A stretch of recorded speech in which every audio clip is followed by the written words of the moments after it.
CM Revanth Reddy అధికారంలోకి వచ్చిన తర్వాత ప్రజలంతా సురక్షితంగా ఉన్నారు, అందరికీ 6 గ్యారెంటీలు అమలవుతున్నాయని చెప్పేసి కూడా అంటున్నటువంటి పరిస్థితి. మరి మీరేమంటారు?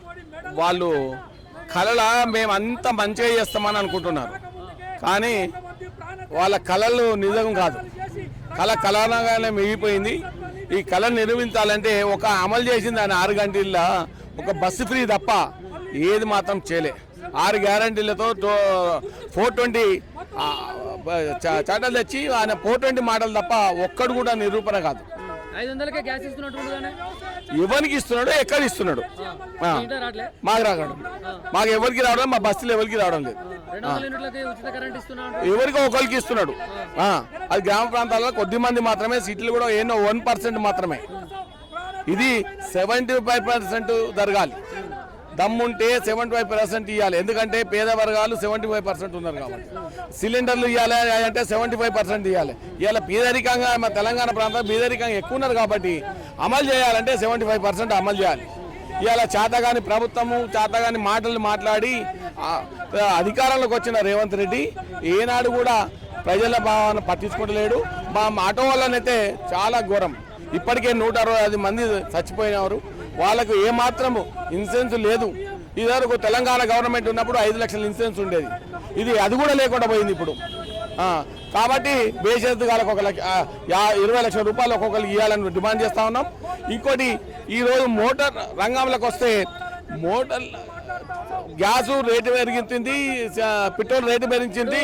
సిఎన్జి గ్యాస్ ఆటోలు ఇస్తున్నాము, ఎలక్ట్రికల్ ఆటోలు ఇస్తున్నాం అంటారు ఆటో డ్రైవర్లకి. ఇచ్చిర్రు మొన్న, ఎవరికి ఇచ్చిర్రు? అది కూడా ఈనాడు చేస్తున్న మోడీ ఎట్లా చేస్తుండో ఈయన కూడా అట్లా చేస్తా ఉన్నాడు. మోడీ అంచెలుగా ఈయన కూడా పాల్గొంటున్నాడు, అదే విధంగా పోతా ఉన్నాడు.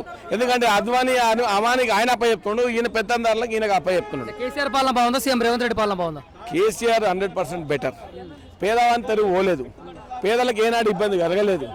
పింఛన్లు ఇచ్చిండు, రైతులకు రుణమాఫీ చేసిండు, రైతు బంధు వేసిండు, దళితులకు 10 లక్షల స్కీమ్ ఇచ్చిండు, బీసీలకు కూడా 1,00,000 రూపాయలు ఇచ్చిండు.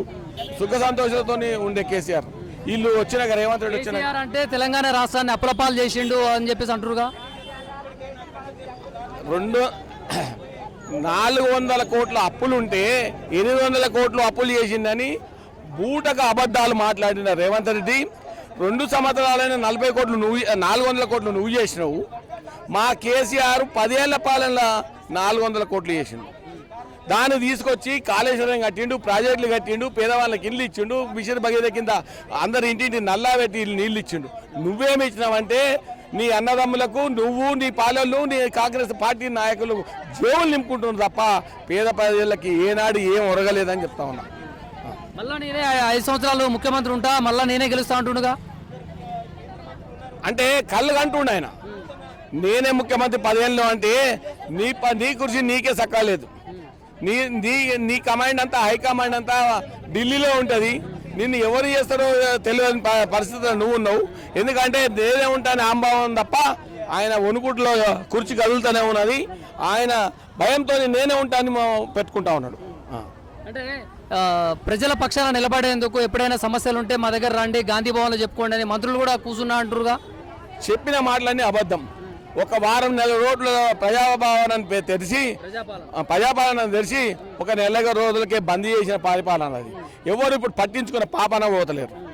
ఎందుకంటే ఆయన బట్టి మీకు ఉండే కొద్ది రోజులు చేసి ఉండే ఆయన. ఎందుకంటే ఆయన చేస్తే ఆయన నా సీటు ఉడవిక్కుంటాడు, పబ్లిక్ సింపతి పంపుతుంది, కూడా బంద్ చేసారు.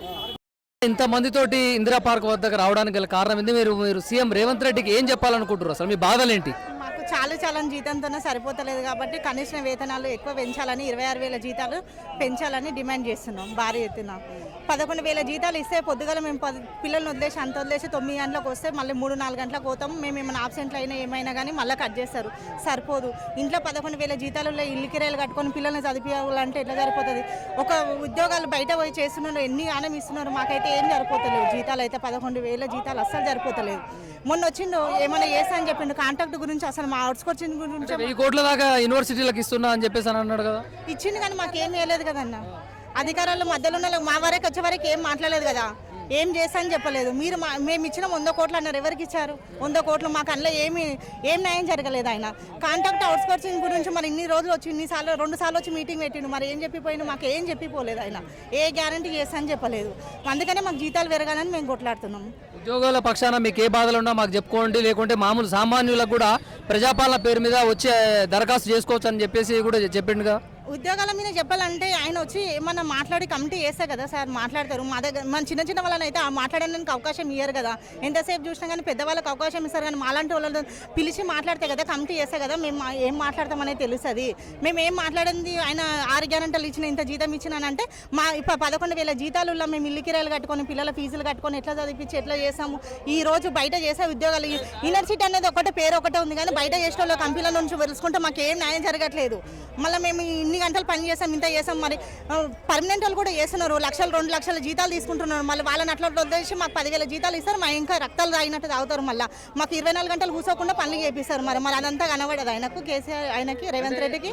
మీరు ఆడ ఉన్నటువంటి సిబ్బంది సరిపోతారా, లేకుంటే ఇంకెక్కువ సిబ్బంది అవసరం ఉంటుందా? ఉన్నంత వరకు సరిపోతారు, కానీ కరెక్ట్ జీతాలు కరెక్ట్ ఇస్తే కదా మేము సరిపోవడం. ఈ నెల 12 తారీఖు అయింది, ఇప్పటి వరకు మాకు జీతాలు కూడా లేవు, ఇప్పటి వరకు పడలేదు. ఇంకా జీతాలు వేస్తూనే ఉంటారు కానీ కరెక్ట్ టైంకి రావు. మాకు కాంట్రాక్ట్ వాళ్ళు కూడా కరెక్ట్ మాకు రెస్పాన్సిబిలిటీ గారు, మాకు ఎవరు ఏం చెప్పరు.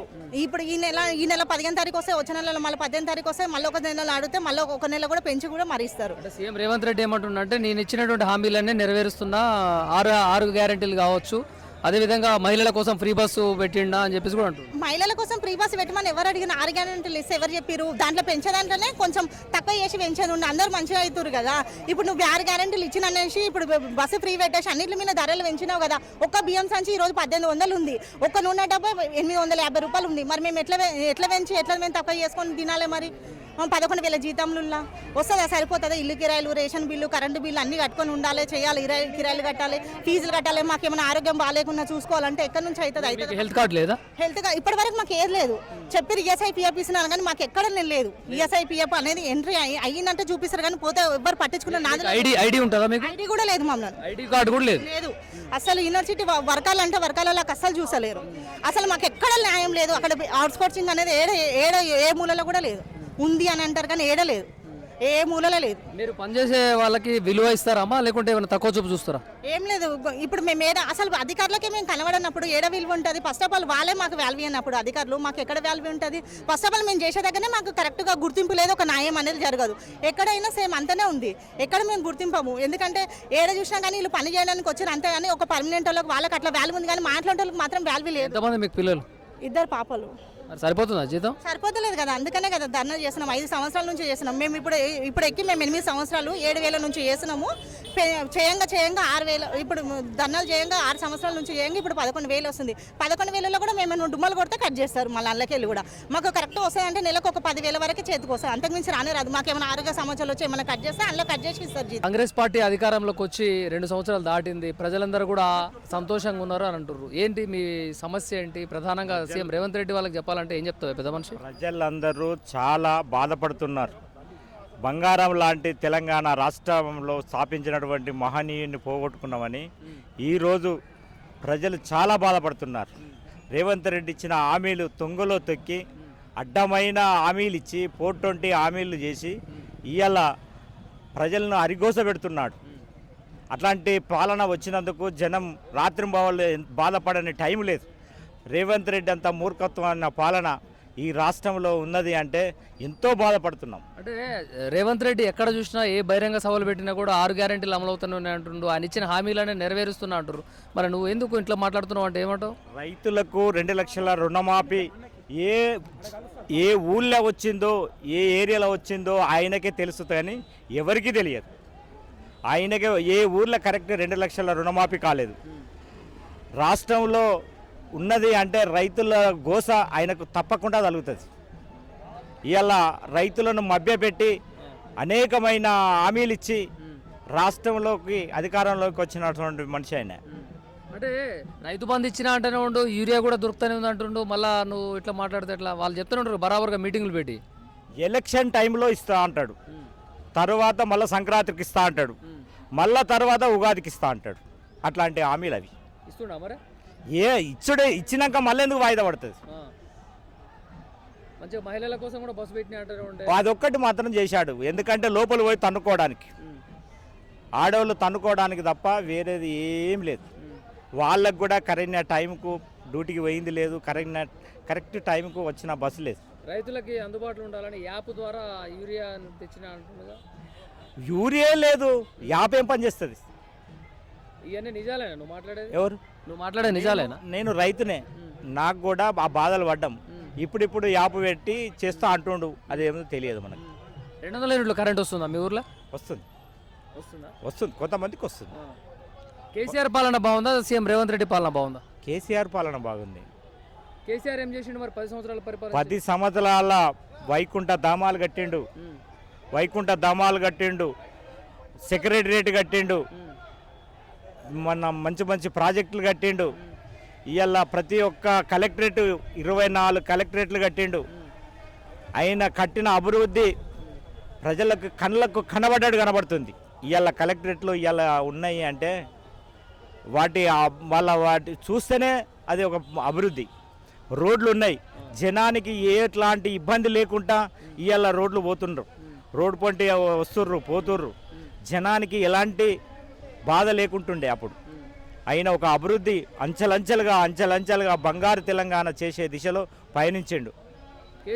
కేసీఆర్ రాష్ట్రాన్ని అప్పుల కుప్పగా చేసిండు, మోసం చేసిండు అన్నట్టు. అప్పులు కానోళ్ళు ఎవరే? ఇప్పుడు మన సంసారం ఒక మంచి ఈ అక్క పెళ్ళో చెల్లె పెళ్ళో చేస్తే అన్నదమ్ములకే అప్పులు ఉంటాయి. ఒక తండ్రికి 4 కొడుకులు పుడితే అప్పు చేయందే అవుతుందా?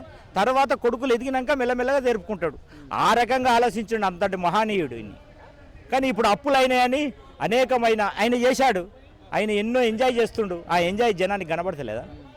ఎన్నికల్లో కూడా మేమే గెలుస్తామని అంటారు. నీ అభిప్రాయం ప్రకారం ఎవరు గెలుస్తారంట? అధికార దుర్వినియోగంతో తప్ప వాళ్ళు పనులను బట్టి గెలిచేది అది ఏం లేదు. ఏ పార్టీ గెలుస్తుందంటావు ఇప్పుడు? ఎందుకంటే ఎన్నికలు కూడా అయిపోయినాయి. ఇప్పుడు ఎన్నికలు అయినాయి కనుక జనం నాడి ఎట్లుంటుంది అనేది మనం డబ్బా ఇప్పితేనే చెప్పగలుగుతాం, కానీ ఇప్పుడు ఎలా చెప్పలేము. జనం నాడి ఏముంటుంది? జనం అయితే బాధపడుతుర్రు, ఫలితాలు ఎట్లుంటుంది అనేది మనం చూడాల్సి టైం ఉంది. అయితే మేమైతే ఆశిస్తున్నాం మెరుగైన కేసీఆర్ కోసం మెరుగుగా ఓట్లు వేసిరని అనుకుంటున్నాం. కొంతమంది కేటీఆర్ కేసీఆర్ వీళ్ళని అరెస్ట్ చేస్తారనే నోటీసులు అవి కూడా ఇచ్చిరుగా గతంలో. అరెస్ట్ తెలంగాణ ఉద్యమంలో అరెస్ట్ చేసిర్రే కేసీఆర్ను. ఇప్పుడు అరెస్ట్ ఆయన అనగానే కేసీఆర్ ఏమన్నా భయపడుతుండా? మొన్న చూసిర్రు జనం ఎంత తండాలుగా వచ్చారు. అరెస్ట్ చేస్తే ఊరుకుంటారా? మరి అలాంటి కేసీఆర్కి అట్లా నోటీసులు ఇవ్వడం కరెక్ట్ అంటావా నీ అభిప్రాయం ప్రకారం? అది వాళ్ళు చూసుకుంటారు. వాళ్ళు జనాన్ని మభ్యపెట్టడానికి తప్ప జనానికి పని చేయాలి, కానీ ఏందో సీటు బోర్డు మనకు తెలియదు. అది దాని గురించి మనకు జనానికి అభివృద్ధి ఏమన్నా చేసినవా లేదా అనేది ముందుగా జనాలు సామాన్య మానవునికి నువ్వు ఏం చేసినావు అది కావాలి. అంటే అన్ని చేసిన అంటుండు కదా. అన్ని ఎవరికి చేసినావు? కళ్యాణ లక్ష్మి ఇస్తున్నా అంటారు. ఇప్పుడు కళ్యాణ కోటీశ్వరులను చేస్తున్నా అంటుండు. తులం బంగారం అన్నాడు, తెచ్చిండా? తులం బంగారం ఎడవైంది. తులం బంగారం లేదు ఇప్పటి వరకు. ఆరోగ్యశ్రీ కోసం ఎవడన్నా అప్లికేషన్ పెట్టుకుంటే ఇప్పటి వరకు వచ్చింది దాఖలా లేదు. బంగారం రేటే ఆకాశం నడుతుంది. మరి తులం బంగారం సాధ్యమేనా? గ్రాము ఇవ్వమను, ఫస్ట్ గ్రాము బంగారం ఇవ్వను. ఒక పెళ్ళైన అమ్మాయికి గ్రాము బంగారం ఇవ్వను. కనీసం గెలిచి రేవంత్ రెడ్డి గెలిచినందుకన్నా అదన్నా సంతోషపడతాడు. ముఖ్యమంత్రి హోదాలో ఉన్న ఆయన గ్రామం ఇవ్వలేడంటావు మరి? ఇక ఎప్పుడు ఇస్తాడు? ఆయనకు అనుకూలంగా ఉన్నప్పుడు గిట్ట ఇస్తాడు కావచ్చు, కానీ జనం కోసం అయితే ఇయ్యడు. ఓట్ల కోసం గిట్ట